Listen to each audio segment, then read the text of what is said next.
Warm welcome to all of you joining us in the United States and the world over. We have an important show for you tonight. If you'd like to comment, send me a tweet. I'm at Raymond Arroyo. Let's get right to it. Pope Francis announced the names of 21 new cardinals on Sunday, with a consistory to be held in August. 16 of those men will be eligible to vote in the next conclave. How was the news of these new princes of the Church received in Rome? The National Catholic Register's Vatican correspondent, Ed Penton, joins us from Rome. Ed, thanks for being here. I want to start with this upcoming consistory. As is his custom, the Pope chose men from the peripheries, with France, Brazil, India, Mongolia, Paraguay, Nigeria, Timor, and Italy represented. Only one new cardinal from the U.S., however, San Diego Bishop Robert McElroy. How were these choices received in Rome? Well, I think there's a sense here in Rome, Raymond, that this is very much a sort of completing the circle for a lot of these candidates, a lot of these new cardinals. It's as somebody said, it's rather a lot of giving out lollies to those who are sort of favorite friends and those who've done a good service to the Holy Father. And that seems to be what this is. I think a lot of these, certainly in the Curia, the new cardinals in the Curia are those who have done what the Pope wanted. They've been very loyal to him, and I think this is, as I say, sort of returning that favor.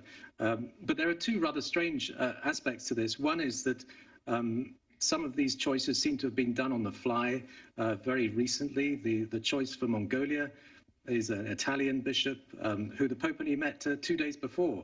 And as I understand it, according to my sources, then decided to make him a cardinal. So that was not expected. But also the other thing is why the date of the consistory is so far from the announcement made, and that's something that hasn't been done before, not in recent history in any case. And there's lots of speculation why that's the case. He's got this meeting with all the cardinals to discuss the new curial reforms. That might be part of it. But it doesn't really explain why it's so far away from the actual announcement. So that's these are two rather strange aspects to this. Well, it's a good reminder, you know, Ed, while we all look to your home country and the English monarchy, this too is a monarchy. And you know, there's a court at play, and the Pope is the sovereign, and he can make decisions based on his own mind at the moment. And what do these appointments, do you think, reflect on Francis's mind at this moment? And what of the omissions, particularly in the U.S., Archbishop Gomez of Los Angeles, you know, born in Mexico, in a largely Hispanic archdiocese, the largest archdiocese in the country, passed over again. Archbishop Salvatore Cordileone, of course, in recent news, once again passed over. Your thoughts on what this tells us about Francis's mindset at the moment?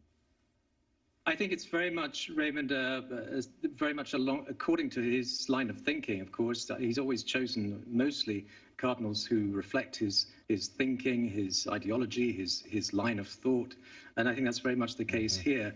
It's worth remembering that when he met Archbishop Vigano back when Archbishop Vigano was the nuncio to the United States, he said, I want moderate bishops. I don't want anyone else. And for him, moderate bishops mean those who tend to be, I think some would say heterodox, or at least they're not considered conservative or particularly or overtly orthodox.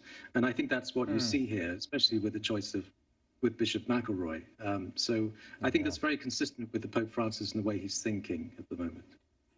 Yeah, it is curious when you look back at the last two popes that we've covered, both Pope John Paul II as well as Benedict, they appointed a diversity of bishops. There were men that were more moderate, but at least they sort of held the middle.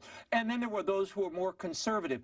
This crop of cardinals that the Pope seems to be choosing are very much in the same ideological form. Pope Francis has so far created 101 cardinals from 58 nations at 7 consistories, not counting the next one in August. As of 2020, 73 of the college's electors were created by Pope Francis, 39 by Benedict XVI, only 16 remaining from John Paul II. So the college currently reflects the vision of Pope Francis to a larger degree. After the August consistory, 16 more cardinal electors will be added, meaning 89 of these electors will be Francis's choices. What is he trying to achieve here, do you think, Ed? Well, I think a lot of it's to do with securing his successor. Raymond, of course, the Cardinals, from the Cardinals, have chosen his successor, and they choose his successor. So I think he's wanting to secure very much the reforms that he's made. He doesn't want somebody coming in after him who's going to undo them all. And this is very much trying to secure that and make that sort of concrete. I mean, all popes try to do this to some degree. This pope, I think, has done it quite considerably. I think he's certainly, as some say, stacked the court, if you like, to ensure that happens. And I think that's very much part of it. Ed, on June 1st, Francis named Chicago Cardinal, Archbishop Blaise Cupich, a member of the very influential Congregation for Divine Worship. That's the Vatican's liturgical office. He also named Cardinal Kevin Farrell and CDF Adjunct Secretary Archbishop Gus Denoya. I should mention that Pope Francis has also named the current prefect of the congregation, Archbishop Arthur Roche of the UK, to become a cardinal as well. So liturgy, all of these men are now in that liturgy office, Roche heading it up.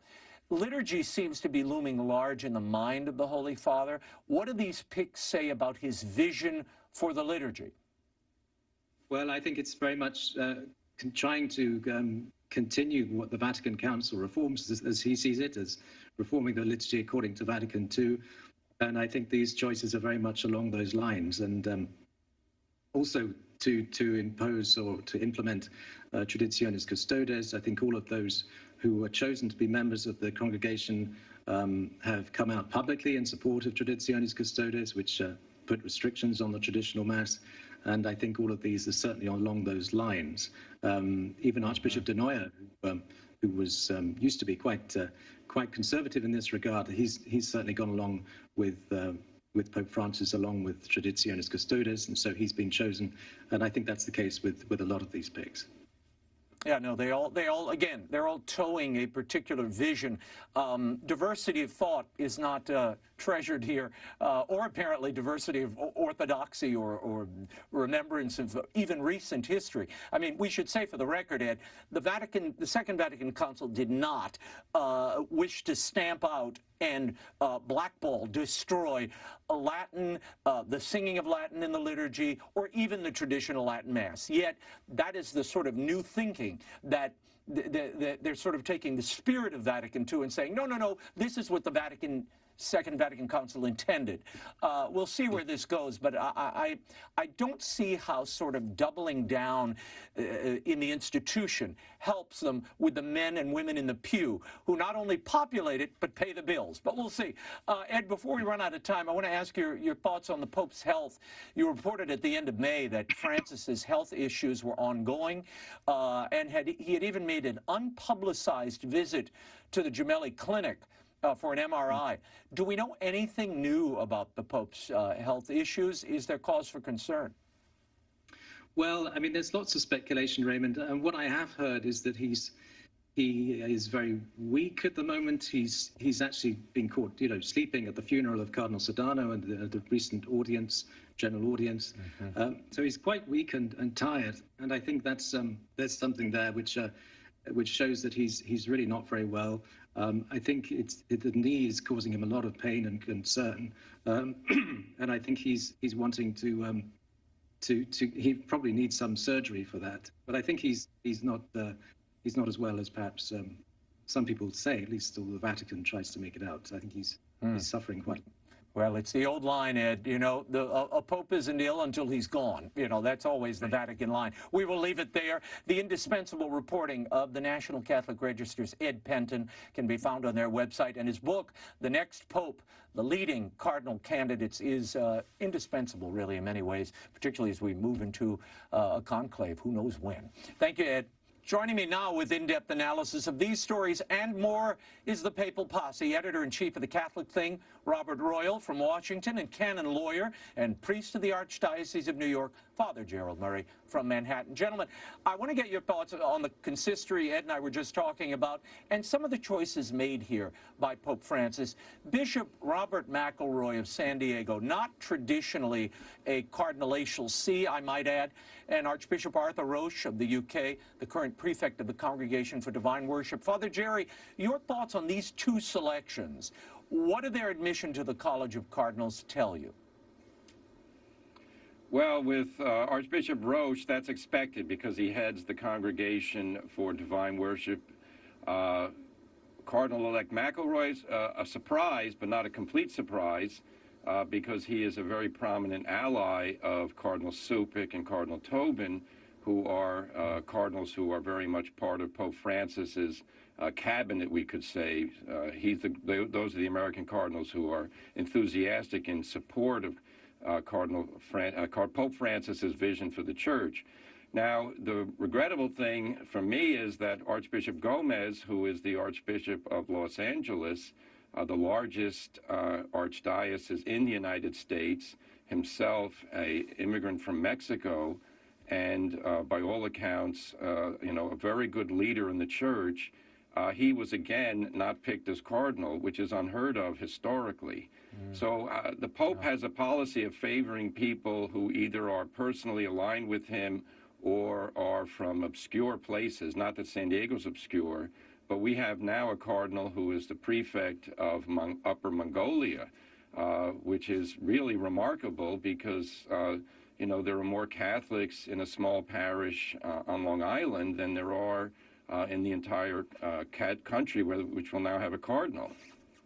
Right. Well, Bob, this runs to the very heart of what I wanted to raise anyway, which is a cardinal and a cardinalatial see, the territory that he has dominance over, that was always usually a high population and high concentration of Catholics. So the cardinal represented that larger group. Now you have people from suffragette dioceses in infinitesimal places out in the world, God bless them, but they don't represent anybody.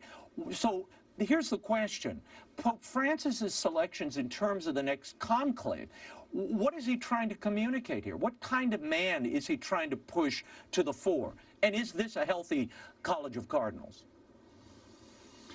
Well, I think there are two things that he's doing. I don't know how much he's pushing this, but it's clear that with the appointment of McElroy, we tend to use this term from politics, an ideological line. I would really like to stay away from political terminology when we talk about the Church. I think what it is it's a kind of a pastoral and theological line that he's been pushing. And every single one of the American cardinals, by the way, like McElroy, has had some connection with McCarrick, which some people write me and say they're a bit disturbed about.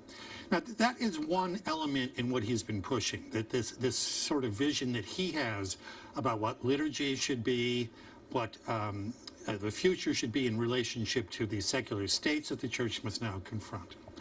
But there's a wholly different other line that I think has been neglected in the analysis, and that's this selection of people from the peripheries. As Father said, from what I hear, there isn't even a diocese in a place like Mongolia. And then we have other people who've been appointed from Paraguay and whatnot. Meanwhile, not only Los Angeles, but Paris, Venice, Poland, these places that traditionally had large populations have been neglected. Now, what I think that is going to do, and I could be wrong about this, is I don't think that the people from these peripheries share the same kind of ideological, again to use that phrase, but maybe theological or pastoral line. I don't think they share that with the First World. As we've seen in some of the previous synods, very often it's been the Africans and the Asians who have tried to resist some of the innovation from Europe and from the United States. So it seems to me that there are two different camps, if we want to put it that way. There is the kind of spiritual and liturgical and theological line that Francis has been pushing explicitly. But there's also this periphery that I think is going to be more traditional. And in the next conclave, who knows what they're going to do. Great point. Father Jerry, the college is currently made up of 208 cardinals, 117 of those are electors. So those are the men who will elect the next pope. But after August, 132 cardinal electors will potentially be voting in the next conclave. Does this make the outcome of that next conclave any more predictable, given the influence Pope Francis has had on the demographics here? I would say nothing's predictable, Raymond, because the cardinals really don't know each other as a group. Individual cardinals who have familiarity in Italy or in Europe or America will know each other. But, you know, the cardinals have not met in 7 years as a group, and all the cardinals named during that 7-year period have not had the chance to talk to each other. Now, you know, as Bob pointed out, cardinals from the periphery had no expectation that they were going to become cardinals. You know, in the way the church works, usually bishops who arrive at a diocese like Paris or Los Angeles or New York, they've already had lots of experience in managing smaller dioceses. They have a national profile.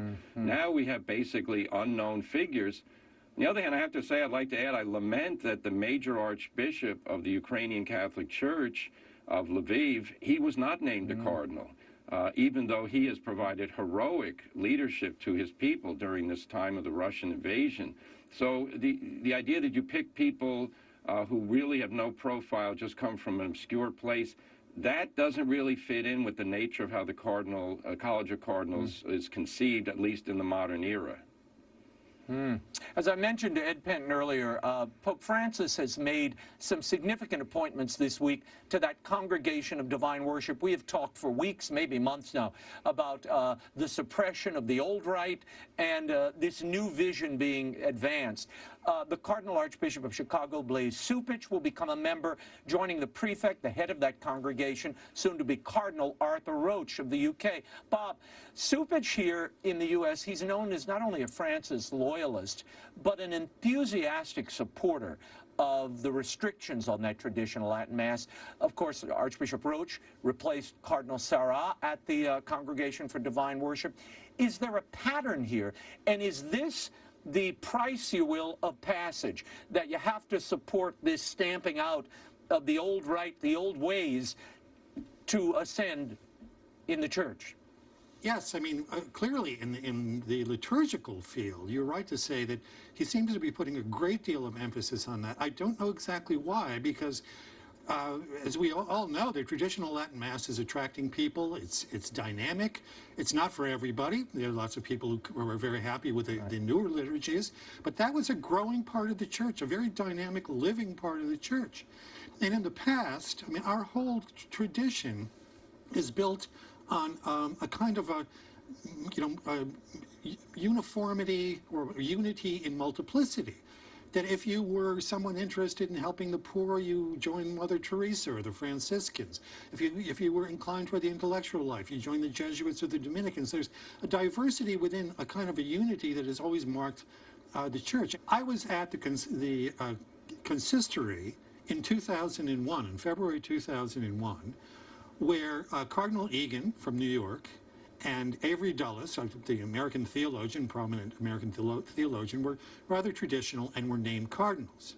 At that same consistory, we also had named as cardinals Theodore McCarrick and Cardinal Casper, who were on the kind of the opposite side, a more progressive side. So in the past, you would try to balance out the different elements in the church and not just promote one element. It seems to me that this, if you want to put it this way, overloading of the liturgy commission is one of the ways that we're seeing a real push to kind of make sure that the legacy of the Holy Father is going to be secure even after he leaves his position. You know, Father Jerry, someone in Rome told me this past week, they see this as Pope Francis's last stand, his kind of last attempt to commandeer all the weapons at his disposal and set the course for the future. I want to talk a bit in that respect about how these appointments could affect that ongoing synod on synodality process. In a recent op-ed in American Magazine, soon-to-be Cardinal Robert McElroy writes, "Our synodal process should not automatically reject certain topics or positions for dialogue and deliberation merely because they're questions of long-held discipline in the life of the church or reformable Catholic doctrine. Father Jerry, what's the bishop getting at here? And are subjects like the ordination of women merely disciplines or doctrines to be reformed? Well, if Cardinal McElroy is thinking about what the Germans are proposing, then they want married priests. That would be viewed as simply a disciplinary matter, but it's much more than that. It's a theologically based discipline. And then reformable doctrines, this is a category that I'm not too familiar with, because doctrine is taught as truth coming from Christ, taught through the apostles. That includes women cannot be ordained to the priest. Homosexual acts are intrinsically immoral. There is no such thing as same-sex marriage. Same-sex unions cannot be blessed because they are sinful by nature, since they involve homosexual activity, which is sinful by nature. So I'm not sure what he's talking about, but I know what the German bishops are talking about. And we know the president of the German Bishops' Conference recently said he's disappointed the church is not moving fast enough. He's confident it will. But he even said, unbelievably, if the church didn't move in the direction that he wanted, he might consider leaving it, as recently a prominent former vicar general of a diocese left and joined the old Catholic movement. So what we're looking at here is a rolling revolution, and endorsing it in any way is basically putting the church into a calamitous position. This is not what the church is supposed to be doing. We don't question doctrines, and we support disciplines that are, of ancient and very holy origin. The reason priests don't get married primarily is because Jesus didn't get married. I mean, let's not forget that. So big problems coming down the pike. Yeah, but Bob, do you think we're getting into a position here that the Church of England has been grappling with for decades, where you have an overturning of established belief and then a rupture of communion within, where you have cardinals and bishops just walking away? Yeah, the dynamic here is quite interesting, because there hasn't been, we're talking about synodality at synods, where things are supposed to be discussed. Well, in the meantime, there hasn't been a lot of walking together among the cardinals. As Father said earlier, it's been 7 years since there's been a consistory. Normally, the way that the church develops a kind of a program for the upcoming years is, as the cardinals are talking with one another and they begin to know one another, they talk with the Holy Father, they talk with the officials in Rome, and there's a kind of a global conversation that's going on. In my view, that has been largely displaced to this much vaguer synodal process, which, as we can anticipate, is going to be largely run by bureaucrats who've been especially chosen to arrive at a specific outcome, one that the Holy Father has been indicating, I think, in the previous synods as well. So there's really been a shift in where the future conversation is taking place. It's not taking place among the cardinals, among the highest officials, and the most prominent people in the church, but now it's been displaced to this place where we don't know what the process is going to be, but the outcome seems to be very worrying. Yeah, I agree. I think that conversation, and the only people who really care about synodality, and the only time you hear it even brought up, is among church bureaucrats. The people don't care, and I think the hierarchs are dealing with their own problems. This is the last thing on their minds. So you're right. The bureaucrats are basically running this operation, and the outcome, I do think, is going to probably be preordained. The controversy over Archbishop Salvatore Cordileone's denial of communion to House Speaker Nancy Pelosi continues to burn here in the United States, with other Catholic bishops pledging to support Cordileone's decision in their own dioceses. Bishop Vasha of Santa Rosa, we had him on the program last week, Bishop Strickland of Tyler, Bishop Burbage of Arlington, Sample of Portland, they've all expressed support. At the same time, you have Cardinal Wilton Gregory of D.C. and others, including McElroy, who say this is the wrong course. What is the cost of this kind of disunity among the bishops, Father Jerry? And isn't there a canon law prerogative at play here, a mandate? It's called Canon 915, Raymond, and Archbishop Cordileone enforced it. Canon 915 says that those who persistently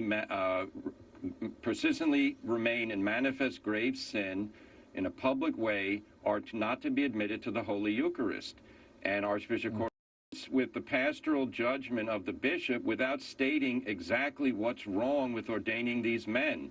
These men have been studying in the seminary for a number of years, their superiors in the seminary promoting them to holy orders, and then suddenly a blanket refusal to ordain them without stating any reasons. This is, it's in some ways a human rights concern, because you tell people, come to our seminary, train, we'll ordain you if you're found worthy by your superiors. The superiors say yes. Now Rome is saying no. Remember at the beginning of the pontificate we heard we don't want a top-down church, we want a collegial church, we want a church of dialogue. Where was the dialogue with these seminarians telling them, I'm sorry, boys, you can't be ordained for the following reason? There was no dialogue. There's simply a decree saying you can't be ordained. A very, very serious matter. I think it's an offense against Christian charity to do this and not state the reasons. And I don't know what good reasons you would give if these men have already been found worthy by their superiors for ordination. Well, it appears, if you read reports, it appears this is obviously a traditional bishop. The expectation is that he's training traditional priests and deacons that will be raised up in his diocese, and they're being targeted. I mean, this would be a little bit like the Boy Scouts penalizing and driving out guys who've memorized the handbook and know how to tie their kerchief right. I mean, it strikes me as bizarre that you have an institution targeting people who want to follow the rules and expand the gospel as laid down by this institution. For what? What's the alternative here? Bob, it seems the Holy See is almost coming down on traditional Catholic practice, given these heavy-handed tactics and the kind of appointments we're seeing in Rome. And I have to include the story of deposed Bishop Daniel Fernandez Torres of Puerto Rico. Now, he was removed from his diocese in March without explanation, and he's still trying to meet with Pope Francis. Reports say it was his failure to support vaccinations as a moral imperative that led to his demise. Where's the dialogue of which Pope Francis so often speaks, Bob? Yeah, I think you're exactly right to point to that. Where's the transparency? I mean, certainly we have a canon lawyer here speaking with us, and I don't know canon law, but certainly there are reasons why a person in canon law can petition the Holy Father if he's been accused falsely by some of his fellow bishops or some of his parishioners. I mean, all that has got to be done in a way that is transparent and shows the justice of what's being done. You don't have to say everything about the case that's there, but he seems to have one of the sticking points was that he said that people had a right to conscience about the COVID vaccine, that those who had moral objections or even maybe just were medically worried about the consequences could refrain. Those who wanted to take it could. It seemed to me to be a perfect moral balance within freedom, because the vaccines are listed according to the Vatican, and at the same time, some people may not wish to take those vaccines for various reasons. Look, I think you're right also to point to the fact that there's a way of suppressing what seems to be traditionalism, and in the case of the Latin Mass and also of this diocese in France, these are places that are growing. Somebody who actually wants to see the message of Christ get out further in the world will help to further it where it seems to be growing and attracting people. And yet we seem to have these obscure processes that go on that seem to suppress that. It's disheartening. It seems like the church is almost willfully trying to stamp out the growing part of the laity, and for what, I don't understand. Yeah, no, well, on the surface, just as a layman, you look at this and you say, this appears unjust, it appears unjust, it appears cruel, and it appears anti the vision and the thrust of the church. It just, that's what the facts present. Father Jerry, the apostolic administrator in that Puerto Rican diocese, originally claimed that Cardinal Supich may have been behind Bishop Torres's ousting. Now, this is horrible. It's a horrible look, I think, not only for the papacy, but for the Vatican and the entire institution here. Your final thoughts? Well, let's put it this way. As Bob just said, the word transparency. In a just canonical system, decisions that are about public matters have justifications that are stated in public. It's been said, and I think it's true, that Bishop Fernandez did not receive a decree removing him as bishop. He was simply told verbally. That is canonically improper. Secondly, he wasn't invited in by the Pope, who was the one who removed him, to discuss the issues at hand. He was simply removed. This is not right. What we're dealing with here, unfortunately, is a lack of respect for the very thing the Pope said he wanted, which was a collegial church. Collegial means the members of the episcopate together engage in friendly and Christian relations, and when there are disputes, they are handled according to pastoral charity and canon law, not according to what happened here, which is basically an unjust removal of a man who was doing a very good job in Arecibo in Puerto Rico. I hope the Pope meets with him, because the Pope meets with other people who do not support Catholic doctrine, and they have very pleasant meetings with him. Well, Bishop Fernandez deserves a meeting in which he can open his heart to the Pope and say, Holy Father, whatever you were told about me, I want to set it straight. And the people of Arecibo have been offended by my removal in this manner. Yeah, well, I hope, too, that Bishop Fernandez gets that meeting, but my sense is he's following the Cardinal Zen pattern here, and he'll be waiting out in the piazza. Gentlemen, we will leave it there. For commentary by Robert Royal and Father Gerald Murray, visit thecatholicthing.org. And Calming the Storm, Navigating the Crises Facing the Catholic Church and Society by Father Gerald Murray is available at bookstores everywhere, including EWTN's catalog. Thank you, gentlemen.